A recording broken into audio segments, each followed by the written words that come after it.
দেশের সবচেয়ে বড় বিমান সংস্থা হিসেবে প্রতিদিন প্রায় 2200টি উড়ান পরিচালনা করে ইন্ডিগো, কিন্তু গত কয়েকদিনে তাদের পরিষেবা কার্যত ভেঙে পড়েছে।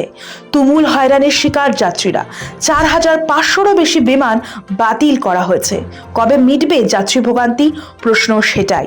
কলকাঠি নাড়ছে পাইলট সংকট, প্রযুক্তিগত ত্রুটি এবং অপারেশনাল বিশৃঙ্খলা।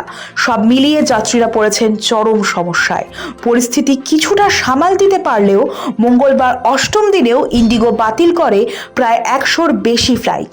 ফলে যাত্রী দুর্ভোগ এখনো বহাল তবিয়াতে। প্রবল বিভ্রাট এবং যাত্রী হেনস্থার পর এবার অবশেষে ইন্ডিগোর বিরুদ্ধে পদক্ষেপ করতে চলেছে কেন্দ্র। এর মাঝেই এই বেসরকারি উড়ান সংস্থার বিরুদ্ধে পদক্ষেপ নিল অসামরিক বিমান পরিবহন মন্ত্রক। ইন্ডিগোকে 5% উড়ান কমাতে নির্দেশ দিয়েছে ডিজিসিএ, যার ফলে নিত্যদিন ইন্ডিগোর 115টি করে উড়ান কমবে। এমনকি ইন্ডিগোর শীতকালীন বিমান পরিষেবা অন্য উড়ান সংস্থাকে দেওয়ার কথাও ভাবছে কেন্দ্র। এই বিষয়ে কেন্দ্রীয় অসামরিক বিমান পরিবহন মন্ত্রী কে রামমোহন নাইডু জানিয়েছেন, ইন্ডিগোর বিমান পরিষেবা কমানো হবে। বর্তমানে 2200টি বিমান উঠছে তাদের, সেগুলিও কমানো হবে।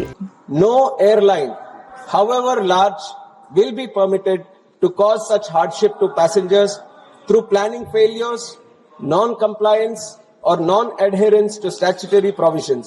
গত 7 দিন ধরে বিমানের যাত্রীরা যেভাবে ভোগান্তির মধ্যে পড়েছেন সেটা যেন আর না হয় তা নিশ্চিত করতে চাইছে কেন্দ্র। যদিও কেন্দ্রের এই নির্দেশের পর ইন্ডিগো এখনো পর্যন্ত কোনো জবাব দেয়নি। সোমবার রাজ্যসভায় বক্তব্য রাখেন অসামরিক বিমান পরিবহন মন্ত্রী রামমোহন নাইডু। তিনি বলেন, এই বিষয়ে সমস্ত বিমান সংস্থাকে স্পষ্ট করে জানানো হয়েছে। ইন্ডিগোর উচিত ছিল ব্যবস্থাপনা সঠিক রাখা। যাত্রীরা ভয়ঙ্কর সমস্যার সম্মুখীন হয়েছেন। আমরা এই পরিস্থিতিকে মোটেই হালকাভাবে নিচ্ছি না, কঠোর ব্যবস্থা নেওয়া হবে। So from the ministry, we have made it very, very clear to all the airlines that they have to follow the rules. 1st of November, since this has happened, DGCA has been in continuous consultation. They wanted some variations, all the airlines, not just one airline, all airlines have come back because they vary in the operations.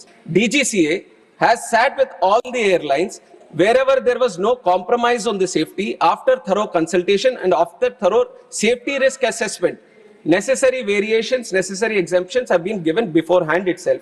Why I am mentioning this point, even though we are saying because arise, there have been a lot of internal complications.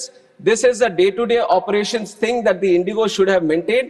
Indigo was supposed to manage the crew, was supposed to manage the roster through its day-to-day operations. We are there to check if the FDTL is properly implemented or not, and there has been no compromise on that side. On 1st of December, we had a meeting with Indigo on FDTL itself. When they required some clarifications, we have given the clarifications also with that idea, and they have not flagged this issue. So everything was running normal till then. পরিষেবার দিক থেকে ভারতে অন্যতম বৃহৎ বিমান সংস্থা Indigo. প্রতিদিন উড়ানের সংখ্যা 2200টি। সেই পরিষেবায় সম্পূর্ণরূপে মুখ থুবড়ে পড়েছে গত 7 দিন ধরে। তবে ধীরে ধীরে পরিস্থিতি খানিকটা নিয়ন্ত্রণে এলেও যাত্রী ভোগান্তি বহাল। অষ্টম দিন অর্থাৎ মঙ্গলবারেও প্রায় শয়ে ইন্ডিগোর উড়ান বাতিল হয়েছে। বিমান চলাচল খাতে ক্রমবর্ধমান সংকটের মধ্যে এখন সক্রিয় হয়ে উঠেছে কেন্দ্রীয় সরকার। অসামরিক বিমান পরিবহন মন্ত্রক এবার ডোমেস্টিক ফ্লাইটের ওপর জরুরি ভাড়ার সীমা আরোপ করেছে।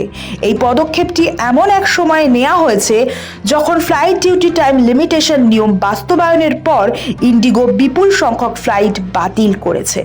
ব্যুরো রিপোর্ট, সময়, কলকাতা।